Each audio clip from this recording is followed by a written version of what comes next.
Let's go back to the Middle East because talks have begun in Cairo over Donald Trump's peace plan for Gaza. The BBC understands preparatory meetings are taking place between Hamas, Qatar and Egypt ahead of indirect talks between Israel and Hamas. The focus will be on a ceasefire and the release of remaining Israeli hostages. Israel has backed the plan but has restated its opposition to a Palestinian state. Hamas says it agrees with parts of the proposal, including the release of hostages and handing governance of Gaza to a Palestinian body of experts. But it says there are still sticking points, including the requirement that its fighters disarm. On Sunday, President Trump urged everyone involved in efforts to end the war in Gaza to move fast, warning that massive bloodshed would follow if they failed. Set a deadline for Hamas to release the hostages. Yeah, we're going to very quickly.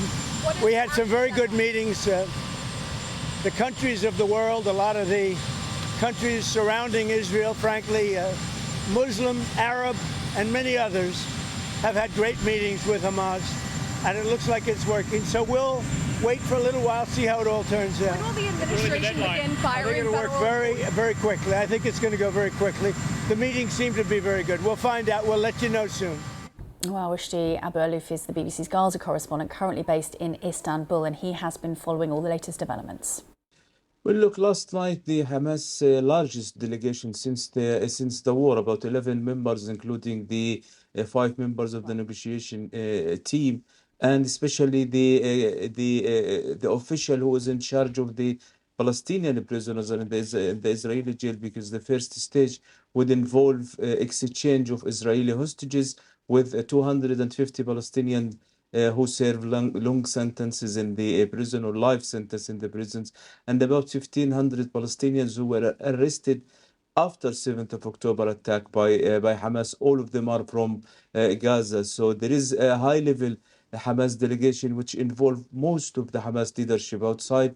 We have the Qatari Prime Minister in Cairo. We have the Egyptian intelligence minister involved in these meetings, which is now going on in Cairo to talk about the technical details of this and hear from Hamas what about their concern and also about their demands in order to create the atmosphere for the exchange, because it will involve like heavy technical issue and logistical issue, because they need to be able to locate the Israeli hostages and the Israeli bodies and all coordinate with the two other parties, Islamic Jihad and Popular Resistance Committee, a smaller party affiliated with Hamas, that they have some bodies and could be possibly also alive hostages. So there is a lot of details when we talk about the operation in the ground and how it will goes. I spoke to Hamas official a couple of days ago about Hamas during the exchange. They were showing some power, some militants and military shows. He said Hamas won't do it this time, and it is going to be a secret exchange that involving only the international Red Cross, who most likely going to take this job of taking the hostages and handing them to the Israelis. But I think it's too early to say that this is definitely happening. There is a great hope, but there is a lot of challenges. And that was our Gaza correspondent, Rushdie Abu-Alouf. Well, our Middle East correspondent in Jerusalem, Hugo Bashega, described how significant this stage of negotiations could be. Yeah, the major difference in these negotiations is the personal involvement of President Trump. He's been putting a lot of pressure not only on Hamas, but also on the Israeli Prime Minister Benjamin Netanyahu, who has been accused of sabotaging previous attempts for a deal in Gaza.